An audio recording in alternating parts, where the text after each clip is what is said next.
નમસ્કાર મિત્રો, ચાલો આપણે હવે સ્વાધ્યાયના દાખલા તરફ આગળ વધીએ. તો સ્વાધ્યાયનો દાખલા નંબર 3.1 રકમ અહીંયા હું વાંચું છું કે કારની એક સંગ્રાહક બેટરીનું EMF 12 વોલ્ટ છે. આપણને EMF આપ્યું છે, EMF ને આપણે E તરીકે દર્શાવીએ તો 12 વોલ્ટ આપેલું છે. જો બેટરીનો આંતરિક અવરોધ 0.4 ઓહમ હોય, એટલે આંતરિક અવરોધ જેને આપણે સ્મોલ r કહીએ, એ પણ આપણને આપી દીધું છે.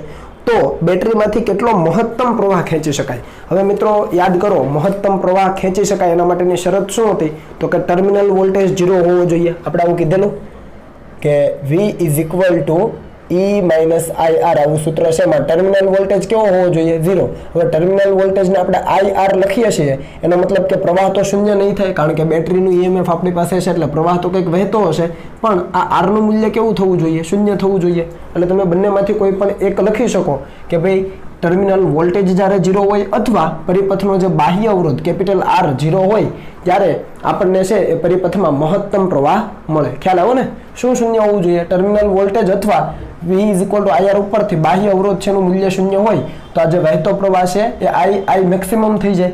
અને I મેક્સિમમ ને કરતા બનાવો, અહીંયા આ 0 થઈ ગયું તો I maximum E/R. તો જો એ લખ્યું છે બરાબર કે જ્યારે પરિપથમાં બાહ્ય અવરોધ શૂન્ય હોય ત્યારે બેટરીમાંથી મહત્તમ પ્રવાહ મળે, એટલે કે R 0.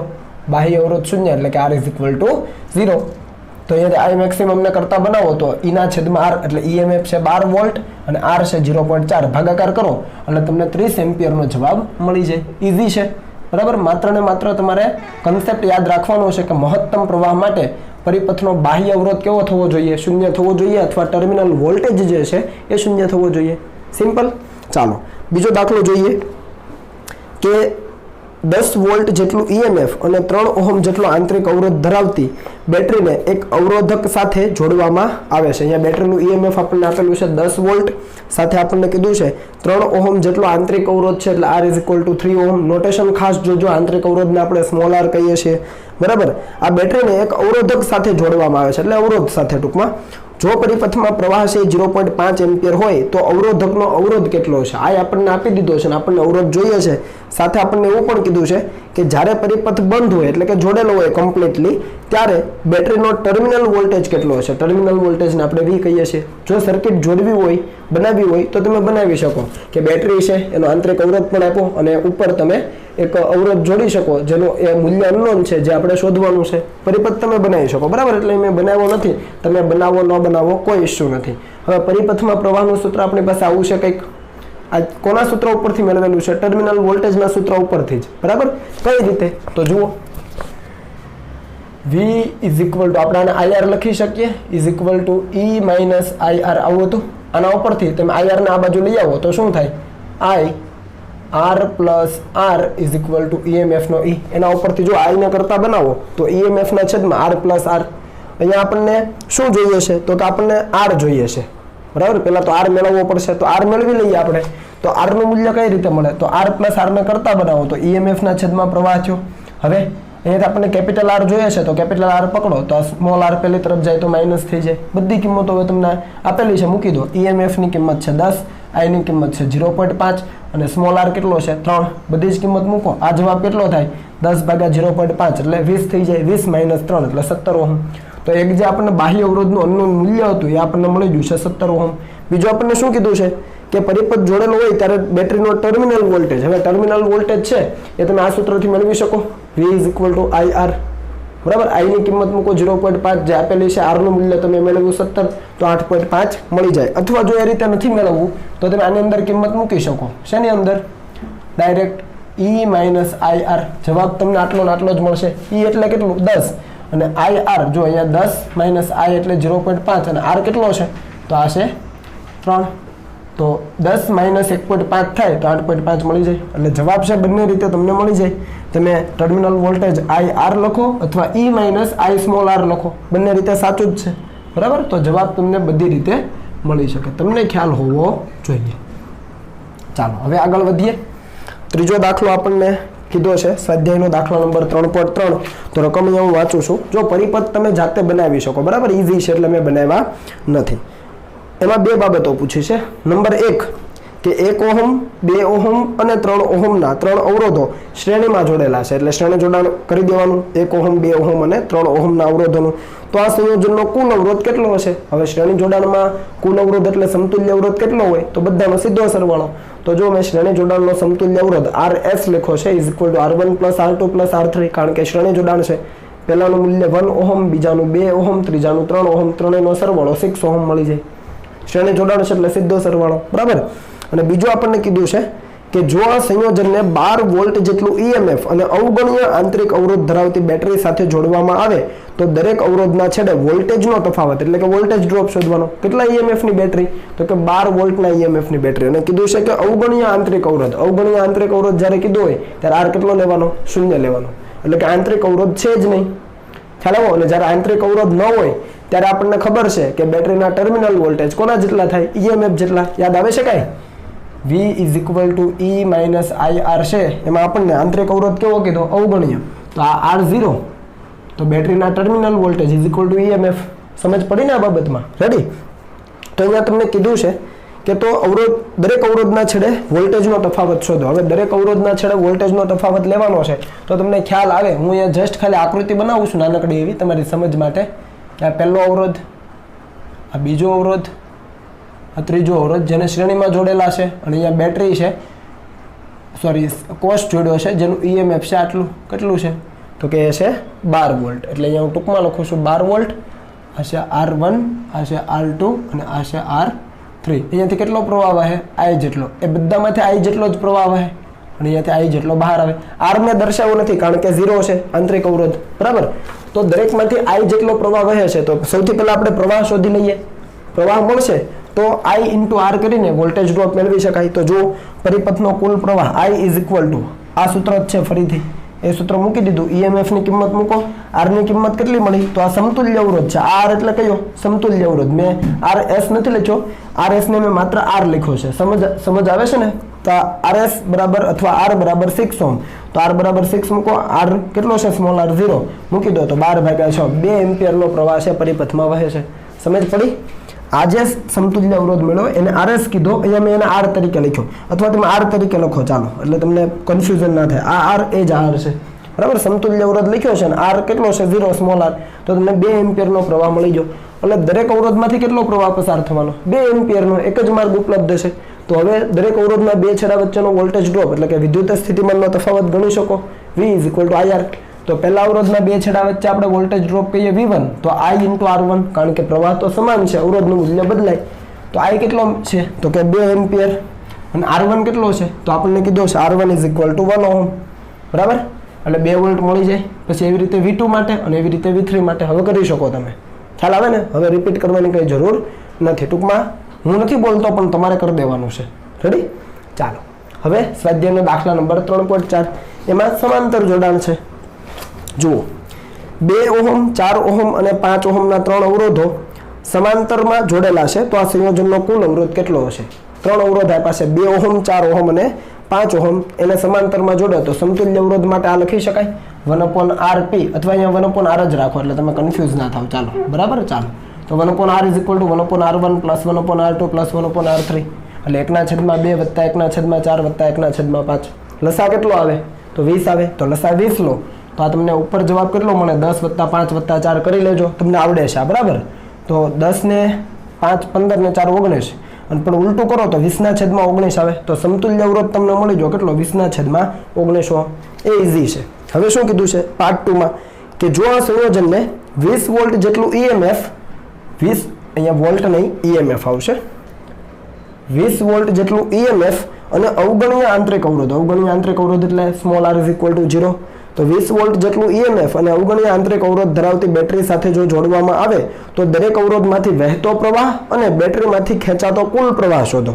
તો અહીંયા આપણે દરેક અવરોધમાંથી વહેતો પ્રવાહ, પહેલામાંથી I1, બીજામાંથી I2, ત્રીજામાંથી I3 એ પણ શોધવાનું અને કુલ પ્રવાહ પણ મેળવવાનો. મિત્રો આપણને ખબર છે કુલ પ્રવાહ મેળવવો હોય તો આ 3/3નો સરવાળો કરી દેવો પડે. કઈ રીતે? તો અહીંયા જોઈએ, જુઓ કે અહીંયા પહેલો અવરોધ છે, આ 1, આ 2, આ 3, બરાબર. અને હું આવી રીતે લખી દઉં, તમે ગમે તે રીતે જોડાણ કરી શકો. આ સમાંતર જોડાણ જ કહેવાય. અહીંયાથી આપણે એક બેટરી કાઢી જેનું ઈએમએફ કેટલું છે જે આપણને આપેલું છે એ ઈએમએફ આપણે લખી દઈએ. કેટલું આપ્યું છે 20 વોલ્ટ અને અવગણીય આંતરિક અવરોધ છે એટલે સ્મોલ આર દર્શાવતો નથી. આ થયું R1, આ થયું R2 અને આ થયું R3. તો અહીંયાથી કેટલો પ્રવાહ આવે I જેટલો આવે અને અહીંયાથી બહાર કેટલો નીકળે I જેટલો.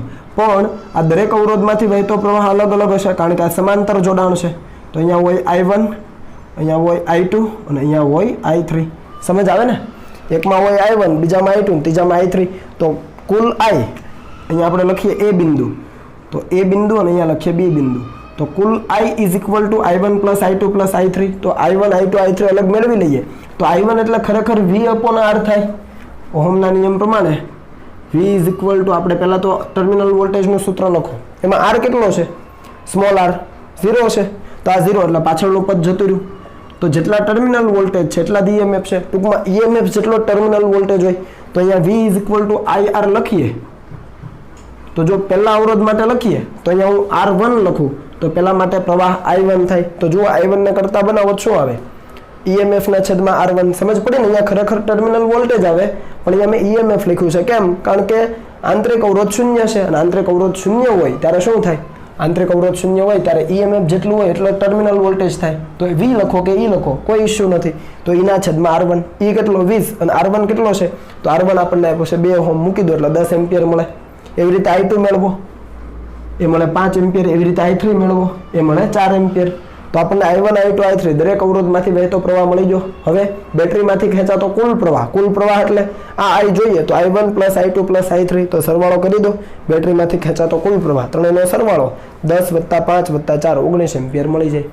ખ્યાલ આવે ને? એટલે આકૃતિ તમારા ઉપર છે. તમને જો ડાયરેક્ટ આવડી જાય છે તો કોઈ ઇશ્યુ નથી પણ સમજ ન પડે તો આકૃતિ તમે બનાવી શકો. આ દાખલામાં પણ તમે આકૃતિ ડ્રો કરી શકો.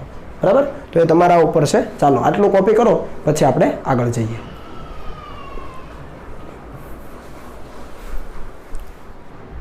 ચાલો મિત્રો ત્યાર પછીના દાખલા તરફ આગળ વધીએ તો એ છે સ્વાધ્યાયનો દાખલા નંબર 3.11. રકમ કંઈક આ પ્રમાણે છે કે 8 વોલ્ટ EMF ની અને 0.5 ઓહમનો આંતરિક અવરોધ ધરાવતી એક સંગ્રાહક એટલે કે સ્ટોરેજ બેટરીને 120 વોલ્ટ વાળા DC સપ્લાય વડે 15.5 ઓહમના અવરોધ મારફતે વિદ્યુત ભારિત કરવામાં આવે છે.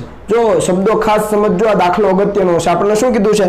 8 વોલ્ટ EMF ની બેટરી. અહીંયા EMF છે 8 વોલ્ટ છે અને આંતરિક અવરોધ કેટલો આપેલો છે? તો આંતરિક અવરોધ કીધો છે 0.5 ઓહમ. તો એ બંને વસ્તુ મેં અહીંયા લખી છે કે EMF 8 વોલ્ટ અને આંતરિક અવરોધ છે 0.5 ઓહમ. આવી એક બેટરી છે એને 120 વોલ્ટ વાળા DC સપ્લાય વડે 15.5 ઓહમના અવરોધ મારફતે વિદ્યુત ભારિત કરવામાં આવે છે. એટલે આપણી પાસે એક DC સપ્લાય છે એટલે કે અલગથી એક બેટરી છે જેના વોલ્ટેજ V કેટલા છે? 120 વોલ્ટ. એટલે તમે જોઈ શકો કે આપણી પાસે જે સંગ્રાહક બેટરી છે 8 વોલ્ટ એના કરતા આ જે DC બેટરી છે આપણી પાસે DC સપ્લાય છે એના વોલ્ટેજ વધારે છે 120 વોલ્ટ.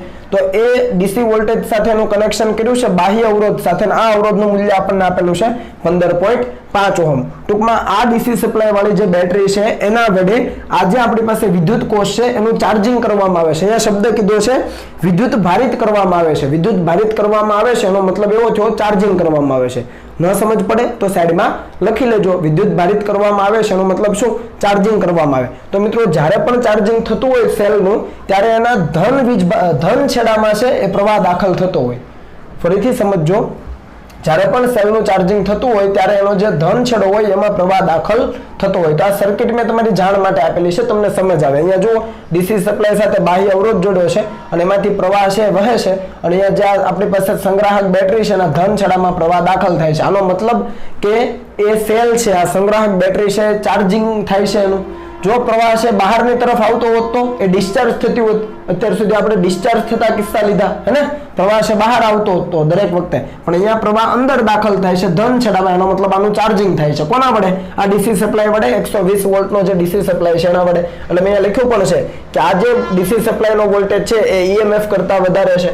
બરાબર? તો અહીંયા બાબત લખી છે કે કોઈ પણ વિદ્યુત કોષના ચાર્જિંગ દરમિયાન આ જે વિદ્યુત કોષ એનું ચાર્જિંગ થતું હોય એ દરમિયાન વિદ્યુત પ્રવાહ એ કોષના ધન ધ્રુવ તરફ વહેતો હોય છે. તમે જુઓ ધન ધ્રુવ તરફ એટલે કે ધન ધ્રુવમાં દાખલ થતો હોય છે.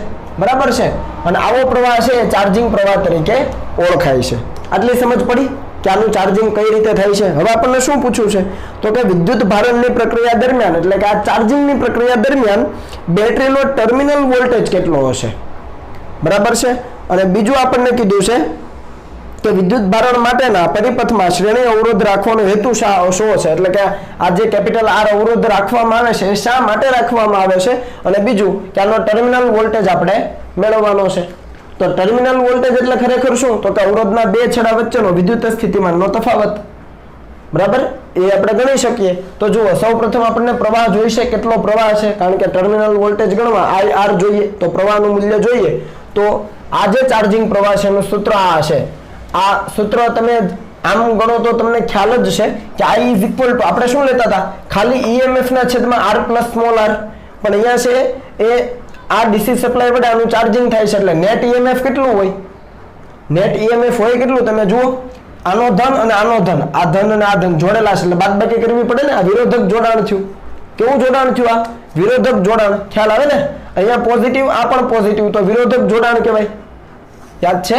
અહીંયા મેં આવું કીધેલું કે એકનો ઋણ બીજાના ધન સાથે હોય તો આવું સહાયક જોડાણ કહેવાય, પણ ધારો કે આવું છે, એકનો ધન છે બીજાના ધન સાથે છે, આ તમે V ગણો અને આને EMF E ગણો, તો પ્રવાહ આ રીતે આવે છે। જુઓ તો આપણી પાસે જે નાનો સેલ છે એની અંદર પ્રવાહ દાખલ થાય છે, પરિસ્થિતિ એ પ્રમાણે છે, ખ્યાલ આવે ને, આના વોલ્ટેજ 120 વોલ્ટ લ્યો અને આના 8 વોલ્ટ લ્યો, તો સમજ પડી ને, આ વિરોધક જોડાણ થયું, તો બાદબાકી થાય 120 - 8, તો પરિણામે કેટલું વધે, 112 વધે। તો આ એ જ વસ્તુ અહીંયા લખી છે, જુઓ, એટલે સમજ પડવી જોઈએ, અંશમાં જે છે ખરેખર શું છે, નેટ EMF છે, શું છે, નેટ EMF। ઓકે, તો આટલી વસ્તુ તમને સમજ પડી ગઈ હશે, તો આપણે આગળ વધીએ કે ચાર્જિંગ પ્રવાહનું સૂત્ર આ થશે, I is equal to V minus E, આ નેટ EMF છે, શું છે, નેટ EMF છેદમાં r પ્લસ સ્મોલ r। હવે V ની કિંમત મૂકો 120 છે, E ની કિંમત મૂકો 8 છે, r અને સ્મોલ r અહીંયા છે, મૂકી દો કિંમત, પ્રવાહ તમને મળી જાય 7 એમ્પિયરનો।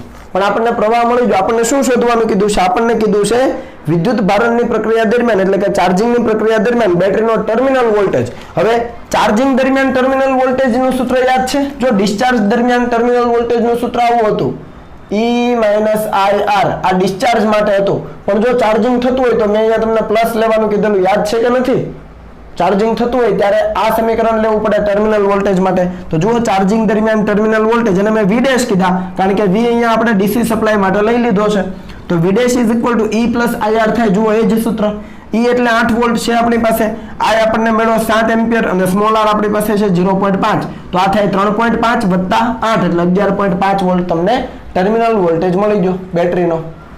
સમજ પડી કે ન પડી?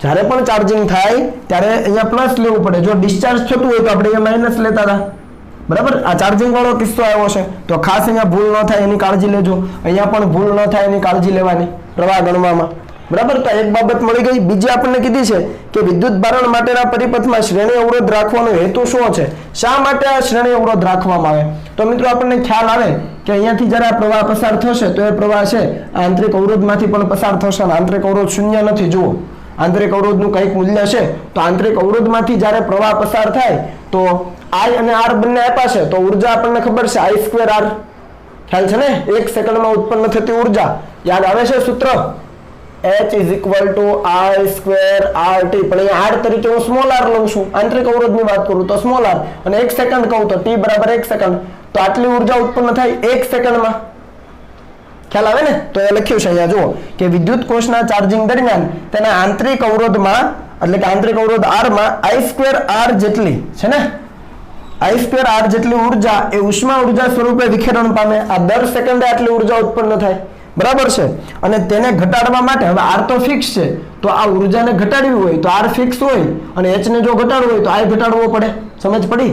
H ઘટાડવો છે, R ફિક્સ છે, તો I ને ઘટાડવો પડે, ટૂંકમાં પ્રવાહ ઘટાડવો પડે પરિપથમાં, તો તેને ઘટાડવા માટે I નું મૂલ્ય ઘટાડવું પડે, અને I નું મૂલ્ય કોના મદદથી ઘટાડી શકાય, અવરોધની મદદથી, એટલા માટે અવરોધ જોડવામાં આવે છે। એટલે લખ્યું છે આ માટે શ્રેણીમાં યોગ્ય અવરોધ R છે એ વધારાનો જોડવામાં આવે છે, તમે આ લખી શકો R છે વધારાનો જોડવામાં આવે, શા માટે, પ્રવાહનું નિયમન કરવા માટે, પ્રવાહનું મૂલ્ય છે એ ઓછું રહે એટલા માટે, નહીતર અહીંયા શું થશે, I²R મુજબ ઘણી બધી ઉષ્મા ઉત્પન્ન થશે જે આપણા માટે કઈ કામની નથી, બરાબર છે। તો આ બાબત તમને ખ્યાલ રહેવી જોઈએ, બરાબર। એટલે ખૂબ સારો દાખલો છે, ધ્યાન આપજો આની અંદર. ચાર્જિંગ પ્રવાહ ગણવામાં ભૂલ ન થાય. ટર્મિનલ વોલ્ટેજ અહીંયા ચાર્જિંગ દરમિયાન ગણવાના, એટલે અહીંયા પ્લસ લેવાનું, એમાં ભૂલ ન થાય એ ખાસ જોવાનું. આર શા માટે જોડવાનો એ તમને ખ્યાલ આવવો જોઈએ. બરાબર. ત્યાર પછીનો દાખલો છે સ્વાધ્યાયનો દાખલા નંબર 3.15. એ પણ ઈઝી છે, જોજો. બરાબર. એમાં બે પાર્ટ છે, 1 બાય 1 જોઈએ. કે દરેકને 2 વોલ્ટ જેટલું ઈએમએફ અને 0.015 ઓહમ જેટલો આંતરિક અવરોધ હોય તેવા 6 લેડ એસિડ પ્રકારના ગૌણ વિદ્યુત કોષને શ્રેણીમાં જોડીને 8.5 ઓહમના અવરોધ સાથે ઉદ્ગમ તરીકે જોડવામાં આવે છે. ટૂંકમાં આપણી પાસે 6 કોષો એવા છે કે જેના દરેકના ઈએમએફ કેટલા છે? 2 વોલ્ટ છે. એ દરેક કોષનો આંતરિક અવરોધ કેટલો છે? 0.015 ઓહમ છે.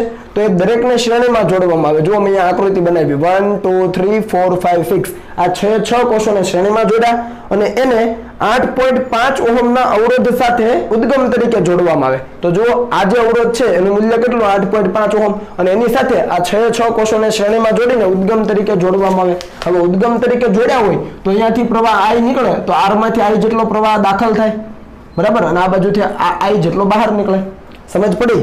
તો આપણને શું પૂછ્યું છે? તો કે ઉદ્ગમમાંથી ખેંચાતો પ્રવાહ, એટલે કે પ્રવાહ ગણવાનો છે પરિપથમાં. અને બીજું ટર્મિનલ વોલ્ટેજ કેટલા છે? ટર્મિનલ વોલ્ટેજ એટલે આ જે R છે એના બે છેડા વચ્ચેનો વિદ્યુત સ્થિતિમાનનો તફાવત. તો આપણને સૌપ્રથમ પ્રવાહ જોઈએ છે. તો મિત્રો આ કેવું જોડાણ છે જુઓ તો જરા. સૌથી પહેલા તો કેટલા કોષ? તો કે 6 કોષ, એટલે n = 6. આવું સૂત્ર યાદ આવે છે? મેં ડાયરેક્ટ તમને કરાવેલું છે.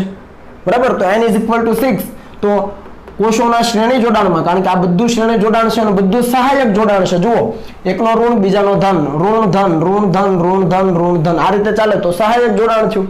બરાબર. એટલે બધા જ જે વોલ્ટેજ છે એનો સરવાળો જ થવાનો, કોઈ નેગેટિવ નથી. ખ્યાલ આવે ને? શું કામ નેગેટિવ નથી? બધા સહાયકમાં જોડેલા છે. તો કોષોના શ્રેણી જોડાણમાં કુલ પ્રવાહ એનું સૂત્ર હતું I = NE છેદમાં R plus small n small r ગુણાકારમાં. તો સ્મોલ n શું હતું? કોષની સંખ્યા. એક જે હાર હોય એમાં કોષની સંખ્યા. અને ઈએમએફ નું મૂલ્ય આપ્યું છે 2, તો મૂકી દો 6. n ની કિંમત 6, e ની કિંમત 2, કેપિટલ R તમને આપ્યો છે 8.5, n ની કિંમત 6 અને r ની કિંમત સ્મોલ r છે 0.015. તમે આનો સાદુરૂપ આપો એટલે તમને જવાબ મળે રાઉન્ડ ઓફમાં લગભગ 1.4 એમ્પિયર. એટલે પરિપથમાં પસાર થતો પ્રવાહ છે એ 1.4 એમ્પિયર છે. જો મિત્રો તમને આ સૂત્ર યાદ ન હોય તો મિશ્ર પ્રકારના જોડાણનું પણ સૂત્ર હતું. કયું હતું? યાદ કરો. I = MNE છેદમાં MR વત્તા NR, આવું સૂત્ર હતું. ખ્યાલ આવે છે? આ મિશ્ર પ્રકારના જોડાણ માટે હતું. બરાબર. જ્યાં n શું હતું? n તો કે એક જ હારમાં રહેલા કોષની સંખ્યા. તો અહીંયા n ની કિંમત 6 છે. સમજ પડી? અથવા જવા દો થોડી વાર માટે. આ m શું હતું? તો m છે કેટલી હાર છે? હારની સંખ્યા હતી. અહીંયા કેટલી હાર છે? એક જ હાર છે. આપણે આમ જે ઊભી જે હતી અને m કીધેલું હારની સંખ્યા. તો અહીંયા m 1 છે એટલે m ને 1 લખીએ તો m ની કિંમત 1, તો આ બાકીનું જતું રહે. તો જો n e ના છેદમાં આ સૂત્ર આ એ જ આવ્યું. જુઓ તો સમજ આવે છે કે નથી આવતી? એટલે મિશ્ર પ્રકારનું જોડાણ છે ને વ્યવસ્થિત જો સમજાવો તો પણ તમે સિરીઝ કનેક્શન કે પેરેલલ કનેક્શન માટે ડાયરેક્ટ પ્રવાહનું સૂત્ર લખી શકો. સમજ પડી ને? જવાબમાં કોઈ ફરક નથી. m ની કિંમત 1 થઈ ગઈ. કેટલી r છે? તો કે અહીંયા તો એક જ r છે. જાજી બધી r હોય તો m ની કિંમત 2 3 4 આવે, પણ અહીંયા એક જ r છે તો m ની કિંમત 1 હતી. બરાબર. તો એ સૂત્રમાં તમને ખ્યાલ આવવો જોઈએ. અથવા તમને ડાયરેક્ટ આ સૂત્ર યાદ રહેશે તો કોઈ વાંધો નથી, ઇશ્યુ જ નથી. બરાબર. ચાલો, તો પ્રવાહ મળી ગયો આપણને. હવે બીજું શું કીધું? તો આપણને બીજું પૂછ્યું છે ટર્મિનલ વોલ્ટેજ કેટલો છે. ટર્મિનલ વોલ્ટેજ એટલે V = IR. સિમ્પલ. અને I ની કિંમત મૂકો 1.4, R ની કિંમત કેટલી છે? 8.5 ભાગા ગુણાકાર કરો એટલે તમને કેટલું મળે? 11.9 વોલ્ટ મળી જાય. સિમ્પલ છે. બરાબર. પાર્ટ બી માં જઈએ કે લાંબા વપરાશ બાદ, એટલે આનો લાંબો વપરાશ થઈ જાય પછી એક ગૌણ વિદ્યુત કોષનું ઈએમએફ 1.9 વોલ્ટ છે. પેલા 2 હતું ને એમાંથી ઘટી જાય અને નવું કેટલું થઈ જાય? 1.9 વોલ્ટ થઈ જાય. અને આંતરિક અવરોધ છે વધી જાય છે. કેટલો? 380 ઓહમ થઈ જાય છે. પેલા આંતરિક અવરોધ ખૂબ ઓછો હતો. હવે જો લાંબા વપરાશ બાદ આંતરિક અવરોધ વધી જાય. બરાબર છે. ચાલો, તો આ કોષમાંથી કેટલો મહત્તમ પ્રવાહ ખેંચી શકાય અને શું આ કોષ એ કારને ચાલુ કરવાની મોટર ચલાવી શકશે? તો સૌથી પહેલા કીધું છે કોષમાંથી કેટલો મહત્તમ પ્રવાહ ખેંચી શકાય. હવે મહત્તમ પ્રવાહ માટેનું સૂત્ર શું? તો મહત્તમ પ્રવાહ માટેનું સૂત્ર EMF ના છેદમાં R છે. આ બધા જાણીએ છીએ, હવે રિપીટ કરવાની જરૂર નથી. EMF ની કિંમત મૂકો, R ની કિંમત મૂકો. બરાબર. એક સેલમાંથી કેટલો મહત્તમ પ્રવાહ ખેંચી શકાય? આટલો. E ના છેદમાં R, EMF ની કિંમત 1.9, સ્મોલ r ની કિંમત 380. તો આ જવાબ મળ્યો 0.005 એમ્પિયર. બરાબર, તો આ પ્રવાહ આપણને મળી ગયો, મહત્તમ પ્રવાહ આટલો મળે, મહત્તમમાં મહત્તમ. હવે આપણને બીજો સવાલ પૂછો કે શું આ કોષ એ કારને ચાલુ કરવાની મોટર ચલાવી શકશે? હવે ભાઈ કારને ચાલુ કરવાની જે મોટર આવે ને એની અંદર મિનિમમ 100 એમ્પિયરનો પ્રવાહ જોઈએ. કેટલો જોઈએ? મિનિમમ 100 એમ્પિયરનો. આ જે મહત્તમ પ્રવાહ મળે 100 એમ્પિયર છે નથી, ખૂબ નાનો છે, એટલે આના વડે મોટર ચાલુ કરી શકાય નહીં. તો એ બાબત અહીંયા લખી છે કે મોટર કારના એન્જિનને ચાલુ કરવા માટે ઓછામાં ઓછો 100 એમ્પિયરનો પ્રવાહ જોઈએ. સિમ્પલ, આ તો પ્રેક્ટિકલી છે, બરાબર. તેથી ઉપરોક્ત પ્રવાહ એટલે કે આ જે પ્રવાહ મેળવ્યો છે એ પ્રવાહ વડે મોટર કારના એન્જિનને ચાલુ કરી શકાશે નહીં, કેમ કે પ્રવાહ ખૂબ ઓછો છે. મિનિમમ 100 તો તમને જોઈએ, 100 એમ્પિયર. આ તો ખૂબ ઓછો છે, તો ન કરી શકાય ચાલુ, બરાબર. ચાલો હવે ઓકે, દાખલો પૂરો. એના પછીનો દાખલો છે 3.17. એની અંદર તમને એક ટેબલ આપ્યું છે અને કીધું છે કે મેંગેનીન મિશ્ર ધાતુના બનેલા અવરોધ માટે, એટલે મેંગેનીન એક પ્રકારની મિશ્ર ધાતુ છે, એમાંથી જે અવરોધ બનાવ્યો હોય એના માટેના અવલોકનો તમને નીચે આપેલા છે. એટલે ટેબલ એક આપેલું છે, તમે ટેક્સ્ટ બુકમાં જોજો. તમને જુદા જુદા 6 ને 6 12 વોલ્ટ આપ્યા છે અને 12 વોલ્ટેજના મૂલ્યો માટે 12 પ્રવાહ આપ્યા છે. એટલે જુદા જુદા વોલ્ટેજ, પ્રવાહનું મૂલ્ય કેટલું એવો પ્રવાહ અને વોલ્ટેજનો તમને ટેબલ આપેલો છે, બરાબર છે. પ્રવાહ અને વોલ્ટેજ, પાછા પ્રવાહ અને વોલ્ટેજ, એવા 6 મૂલ્યો અને આ બાજુ 6, એટલે ટોટલ 12 મૂલ્યો આપેલા છે. તમને જોજો તમે, તો તમને એવું કીધું છે કે નીચે મુજબના અવલોકનો પરથી તમે શું તારણ કાઢશો? તો આની અંદર મિત્રો તમને વોલ્ટેજ આપ્યો, પ્રવાહ આપ્યો, તો વોલ્ટેજ અને પ્રવાહને સાંકળતું સમીકરણ કયું? ઓહમના નિયમનું સૂત્ર R=V/I. R=V/I. જે પણ વોલ્ટેજ છે એને અનુરૂપ પ્રવાહ કેટલો એ મૂકવાનો. પછી એવું નહીં કરતા કે વોલ્ટેજ આ લીધો ને પ્રવાહ મેં ક્રોસમાં લીધો, એવું નહીં. જે વોલ્ટેજ છે એની સામેનો પ્રવાહ મૂકો, V/I મેળવો. બીજો વોલ્ટેજ લો તો બીજો પ્રવાહ લો, એના માટે R મેળવો. ત્રીજો વોલ્ટેજ તો ત્રીજો પ્રવાહ, એના માટે R મેળવો. આવી રીતે 12 અવલોકનો છે, વોલ્ટેજના 12 મૂલ્ય, એને અનુરૂપ પ્રવાહના 12 મૂલ્ય. તો 12 મૂલ્ય માટે તમે અવરોધ શોધો. એ અવરોધનું મૂલ્ય હું અહીંયા ડાયરેક્ટ બોલું છું, તમને લગભગ રાઉન્ડ ઓફમાં 19.7 ઓહમ સમથિંગ મળશે. કેટલું મળશે? 19.7 ઓહમ, રાઉન્ડ ઓફમાં બોલું છું, બરાબર. તો તમે જુઓ દરેક માટે અવરોધનું મૂલ્ય કેટલું મળશે તમને? 19.7 ઓહમ. એનો મતલબ શું થયો કે આ જે મેંગેનીન મિશ્ર ધાતુ છે એ ઓહમના નિયમનું પાલન કરે છે. ખ્યાલ આવ્યો કે ન આવ્યો? ઓહમના નિયમનું પાલન કરે છે. તો એ દાખલો તમારો હોમવર્કમાં છે, કરી લેશો. ઓહમના નિયમની ચકાસણી કરવાની છે. R=V/I. વોલ્ટેજનું મૂલ્ય મૂકો, એને અનુરૂપ પ્રવાહ મૂકો. બીજું વોલ્ટેજનું મૂલ્ય, એને અનુરૂપ બીજો પ્રવાહ. ત્રીજું વોલ્ટેજનું મૂલ્ય, એને અનુરૂપ ત્રીજો પ્રવાહ. આવી રીતે 12 મૂલ્યો માટે કરવાનું. તમને અવરોધનું મૂલ્ય એક સમાન મળશે. ખ્યાલ આવ્યો કે ન આવ્યો? બરાબર. તો એ જાતે તમારે કરવાનું છે અને આ કોપી કરો, પછી આગળ જઈએ.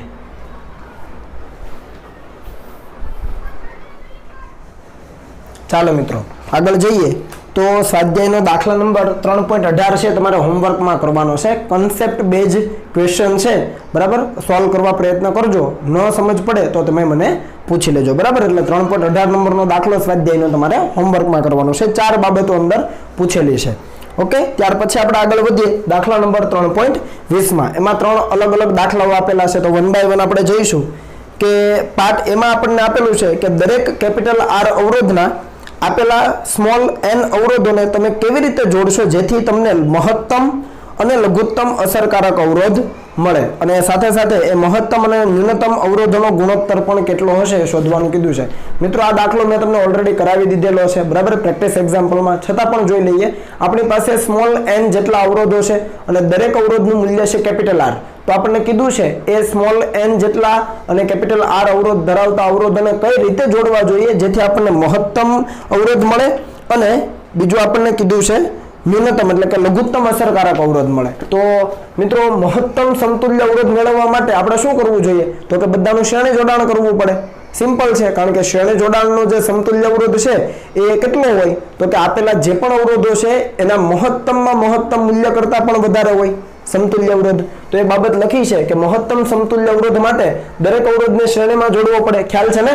તો શ્રેણીમાં જોડો તો R મેક્સિમમ આપણે કહીએ, કેમ કે મહત્તમ મળવાનો, અથવા RS એટલે કે સિરીઝ રેઝિસ્ટન્સ સમતુલ્ય અવરોધને આપણે RS કહીએ અને મહત્તમ મળે એટલે R મેક્સિમમ.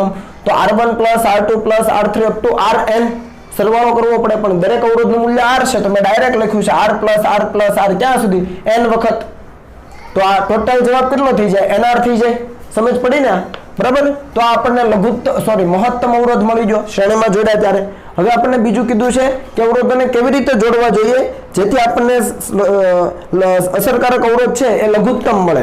તો અસરકારક અવરોધ લઘુત્તમ મેળવવા માટે ટૂંકમાં લઘુત્તમ સમતુલ્ય અવરોધ માટે દરેક અવરોધને હવે સમાંતરમાં જોડવા પડે, કારણ કે સમાંતર જોડાણનો જે સમતુલ્ય અવરોધ છે એ સમતુલ્ય અવરોધનું મૂલ્ય એ આ જે જોડાણ કરેલા અવરોધો છે એમાંના નાનામાં નાના મૂલ્યના અવરોધ કરતા પણ નાનું હોય, બરાબર ને. તો આ દરેક અવરોધને આપણે જો સમાંતરમાં જોડીએ તો આપણને લઘુત્તમ સમતુલ્ય અવરોધ મળે. તો એને 1/r મિનિમમ કહેવાય, કારણ કે સમાંતરમાં સમતુલ્ય અવરોધ લઈએ ત્યારે 1/r લખવો પડે અથવા 1/rp કહીએ, પણ એ મિનિમમ છે તો r મિનિમમ લખ્યું. તો 1/r1 plus 1/r2 plus 1/r3 ક્યાં સુધી? 1/rn સુધી. પણ બધા અવરોધનું મૂલ્ય r છે તો 1/r વત્તા 1/r વત્તા 1/r ક્યાં સુધી? n વખત. તો છેદમાં r કોમન છે એટલે r કોમન, અને 1 ટાઈમ 2 ટાઈમ 3 ટાઈમ n વખત છે ઉપર n આવે, n ના છેદમાં r. તો અહીંયા 1/r minimum is equal to n/r. તો r મિનિમમ કેટલું? ઉલટાઈ નાખો, r ના છેદમાં n. સમજ પડી? તો આપણો આ બીજો જવાબ થઈ ગયો. આ થઈ ગયો મહત્તમ અવરોધ, મહત્તમ સમતુલ્ય અવરોધ, આ લઘુત્તમ સમતુલ્ય અવરોધ. આ બંને મેં કરાવેલું છે અને તમને કીધું છે કે આ બંનેનો ગુણોત્તર કેટલો હશે? તો r મેક્સિમમ ના છેદમાં r મિનિમમ લઈ લો, r મેક્સિમમ nr અને r minimum r/n, r cancel, આ છેદનો છેદ અંશમાં તો n² થઈ જાય. સમજ પડી ને? તો આ પહેલો દાખલો ઈઝી હતો, પણ યાદ શું રાખવાનું? મહત્તમ સમતુલ્ય અવરોધ મેળવવા તમારે બધા અવરોધોને શ્રેણીમાં જોડવાના અને લઘુત્તમ સમતુલ્ય અવરોધ મેળવવા બધાને સમાંતરમાં જોડવાના. રેડી? તો આ ખ્યાલ તમને આવવો જોઈએ. હવે પાર્ટ બી માં જઈએ. હવે એમાં છે ને તમારે ટ્રાય કરવી પડશે, તમારે જાતે પ્રેક્ટિસ કરવી પડશે. મેં તો જવાબ અહીંયા ડાયરેક્ટ લખ્યા છે, પણ તમારે પ્રેક્ટિસ કરવી પડે કોમ્બિનેશનની. બરાબર? શું કીધું છે જુઓ કે 1 ઓહમ 2 ઓહમ અને 3 ઓહમ અવરોધો આપણને આપેલા છે. તો તેમને કેવી રીતે સંયોજિત કરવાથી, ટૂંકમાં એનું કેવી રીતનું જોડાણ કરવાથી આપણને સમતુલ્ય અવરોધ 11/3 ઓહમ મળે, 11/5 ઓહમ મળે, 6 ઓહમ મળે અને 6/11 ઓહમ મળે. ટૂંકમાં 4 આપણને સમતુલ્ય અવરોધ આપી દીધા છે અને એ 4 સમતુલ્ય અવરોધ કોની મદદથી મેળવવાના છે? તો કે 1 ઓહમ 2 ઓહમ અને 3 ઓહમના જે અવરોધો આપ્યા છે એના અલગ અલગ પ્રકારના જોડાણ કરીને. તો પહેલું આપણે લઈએ 11/3 ઓહમ કઈ રીતે મેળવી શકાય? તો એના માટે તમારે જોડાણ કરવું પડે. કેટલા પોસિબલ જોડાણ બને? તો કે બધાનું શ્રેણી જોડાણ કરો, બધાનું સમાંતર જોડાણ કરો, પછી 1 અને 2 નું સમાંતર કરો અને એની સાથે ત્રીજાનું શ્રેણી કરો, અથવા બીજા અને ત્રીજાનું સમાંતર કરો અને એની સાથે 1 ઓહમનું શ્રેણી જોડાણ કરો, અથવા 1 ઓહમ અને 3 ઓહમનું સમાંતર જોડાણ કરો અને એની સાથે 2 ઓહમનું શ્રેણી જોડાણ કરો. આ રીતે પોસિબિલિટી બને ને? બધી મેં તમને કહી દીધી. તો આપણને શું જોઈએ છે અત્યારે કે 11/3 છે સમતુલ્ય અવરોધ આવવો જોઈએ. તો આપણે લખીએ, અહીંયા મેં ડાયરેક્ટ લખ્યું છે, તમે પોસિબિલિટી મેં 5 કીધી વિચારજો ફરીથી. બધાનું શ્રેણી, બધાનું સમાંતર, 2 થઈ ગઈ.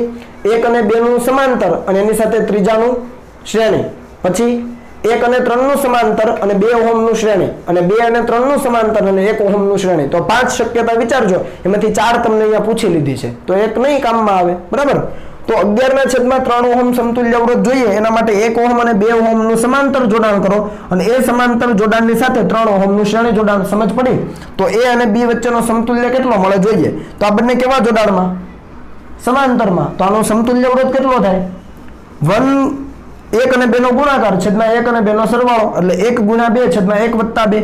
તો 1 × 2 છેદમાં 1 વત્તા 2. હવે એનો સમતુલ્ય મળી ગયો. આ સમતુલ્યની સાથે આ કેવો કહેવાય? શ્રેણીમાં કહેવાય. તો +3 મેં ડાયરેક્ટ લખ્યું. સમજ પડી? આનો જે સમતુલ્ય મળે મેં જો અહીંયા લખી દીધો. હવે સમતુલ્ય છે એની સાથે કેવું હોય? શ્રેણીમાં. તો +3 થઈ જાય. સમજાય ને આ વસ્તુ?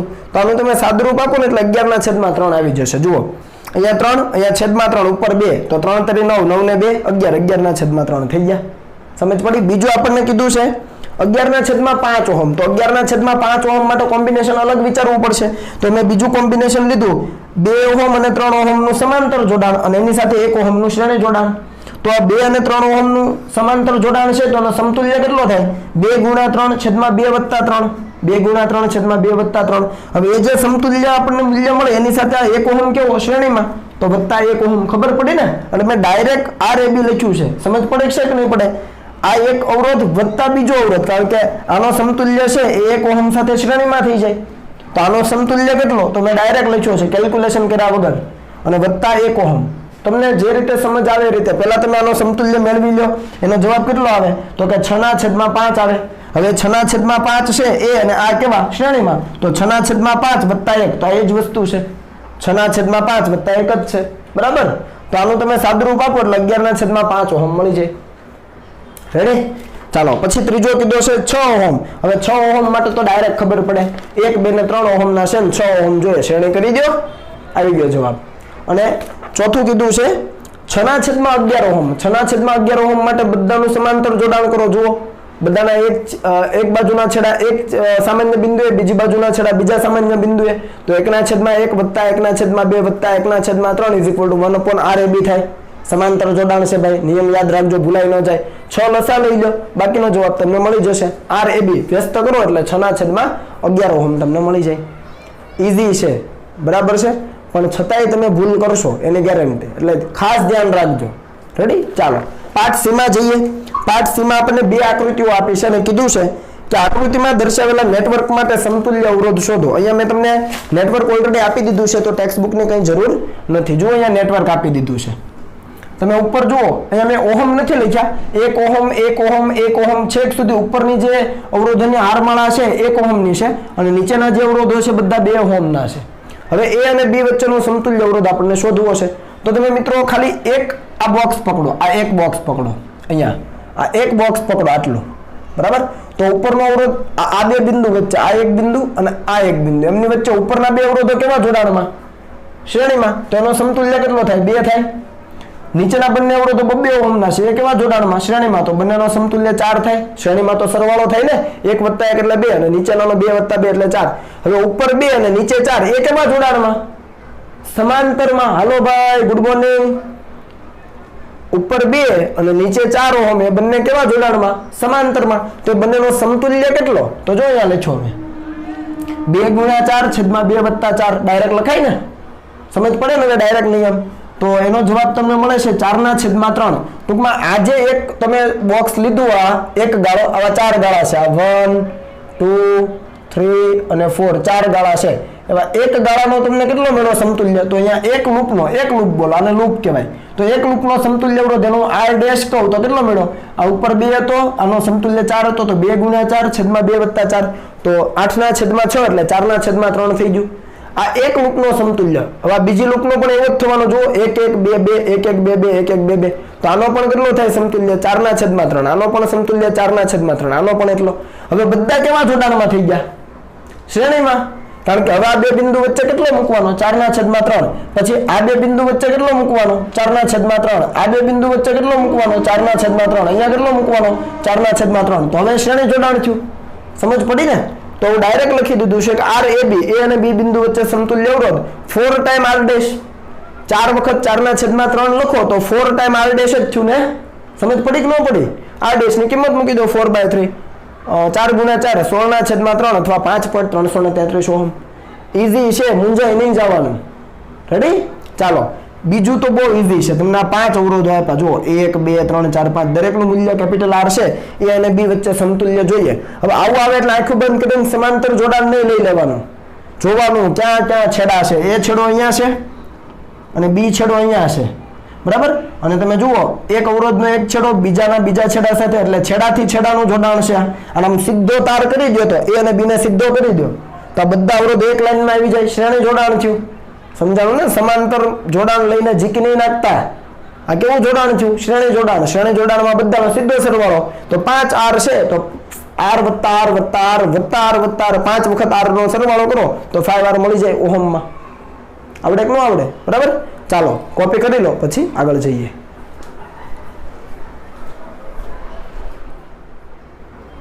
ચાલો મિત્રો, ત્યાર પછીનો આપણે દાખલો જોઈએ તો એ છે સ્વાધ્યાયનો દાખલા નંબર 3.21. શું કહે છે રકમ જોઈએ કે આકૃતિમાં દર્શાવેલ એક અનંત પરિપથ. હવે જુઓ આકૃતિમાં જરા જુઓ, અહીંયા અવરોધોનો આખો એક પરિપથ આપેલો છે અને અનંત સુધી વિસ્તરેલો છે. અહીંયા ડોટેડ લાઈન છે એનો મતલબ અનંત સુધી વિસ્તરેલો છે.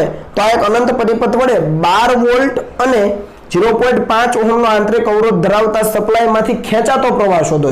12 વોલ્ટ અને 0.5 ઓહમનો આંતરિક અવરોધ.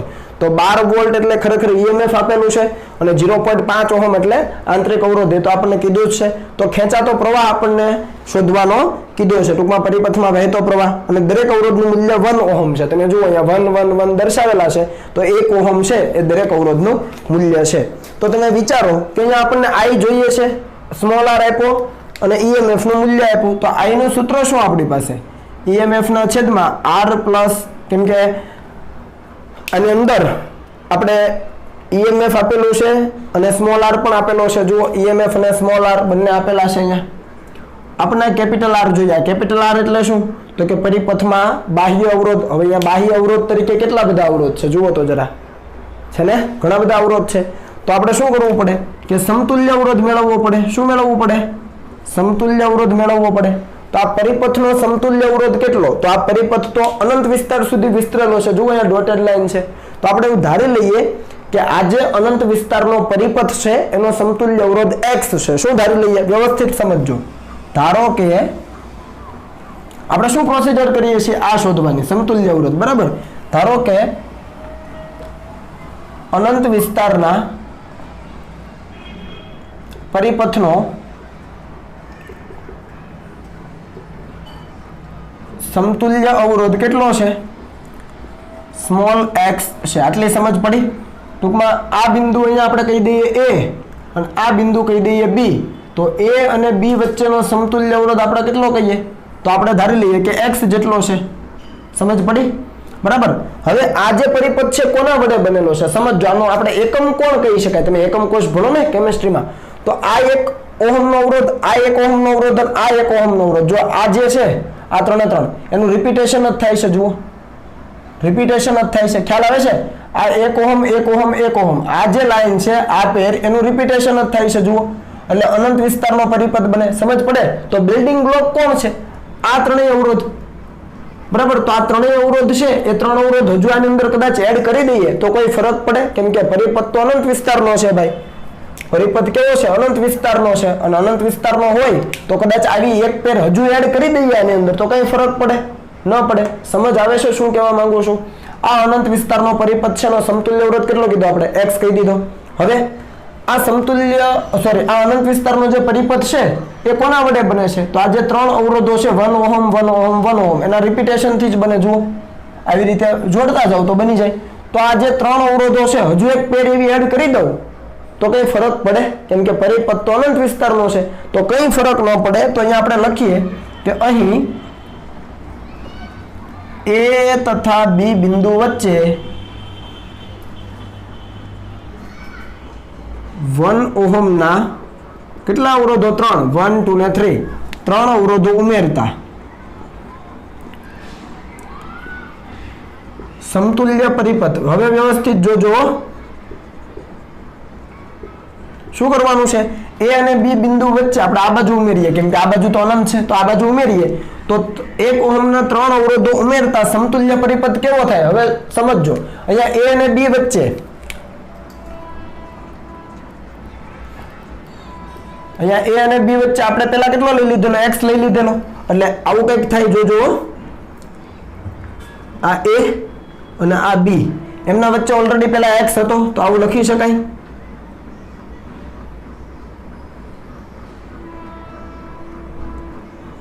બરાબર જ છે ને A અને B વચ્ચેનો સમતુલ્ય x લઈ લીધો જે આપણે કીધું અનંત વિસ્તારના પરિપથનો સમતુલ્ય અવરોધ x છે આપણે A અને B વચ્ચે x ધારી લીધો તો x લખી દીધો હવે મેં શું કર્યું કે આની અંદર આ જે અવરોધો છે ત્રણ અવરોધોની એક પેર એડ કરી દીધી તો અનંત વિસ્તારનો પરિપથ છે એટલે સમતુલ્ય અવરોધમાં કંઈ ખાસો ફરક ન પડે તો આપણે આ 1 ઓહમના ત્રણ અવરોધને ઉમેરીએ તો સમતુલ્ય પરિપથ કેવો બને તો આ કેવી આવી રીતે પેર ઉમેરવાની છે તો જોજો કે પેર ઉમેરું છું અને અલગથી દર્શાવું છું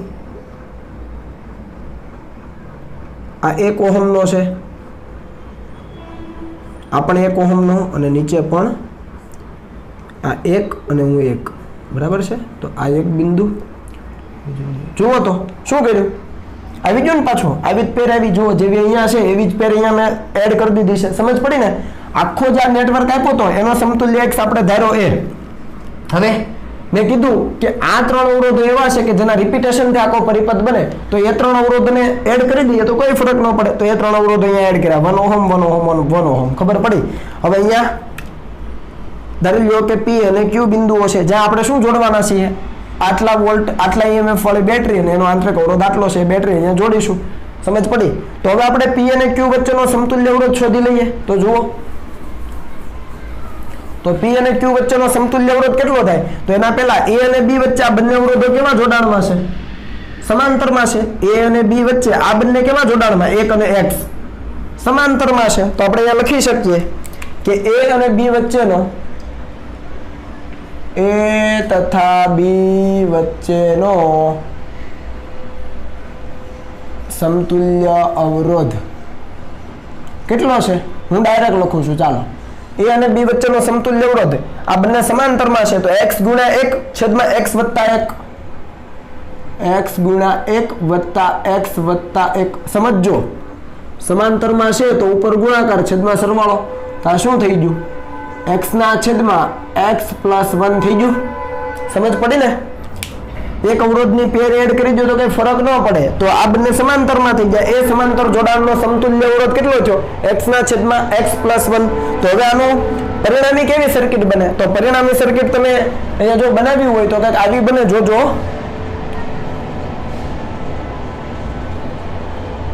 આ p આ 1 ઓહમ નો છે અહીંયા દર્શાવો અહીંયા બિંદુ a છે